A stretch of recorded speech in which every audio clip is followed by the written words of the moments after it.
আসসালামু আলাইকুম প্রিয় দেশবাসী। আজকে আপনাদের সামনে দেশের বর্তমান অবস্থা নিয়ে কিছু কথা বলবো। ভাই, আমরা যারা দেশকে ভালোবাসি, দেশের মানুষকে ভালোবাসি, আমরা সবাই সেদিকেই সুদৃষ্টি রাখবো যাতে দেশের উন্নতি হয়।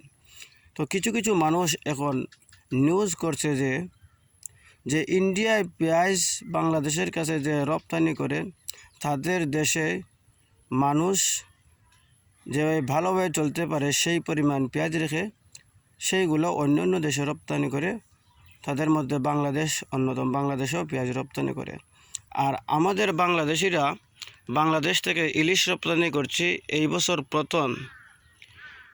যে কেউ বলছে যে আমাদের দেশেরই তো ইলিশ, দেশের মানুষই তো ইলিশ পায় না, তো আমরা কেন ইলিশ রপ্তানি করব ইন্ডিয়ার কাছে?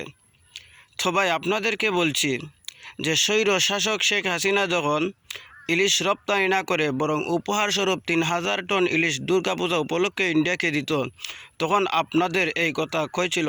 আপনাদের এই প্রতিবাদ কই রেখেছিলেন? তখন আপনারা কই ছিলেন?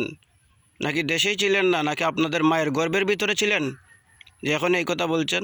যখন স্বৈর শাসক 3000 টন ইলিশ উপহারস্বরূপ দেশের বাহিরে পাঠাতো, তখন আপনারা বুবা হয়ে থাকতেন, মুখের মধ্যে সেলাই দিয়ে রাখতেন, কোনো কথাই বলতেন না।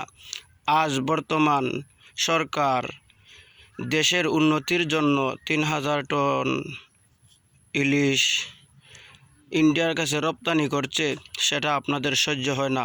আপনারা আসলে দেশপ্রেমিক নয়, আপনারা দেশের শত্রু।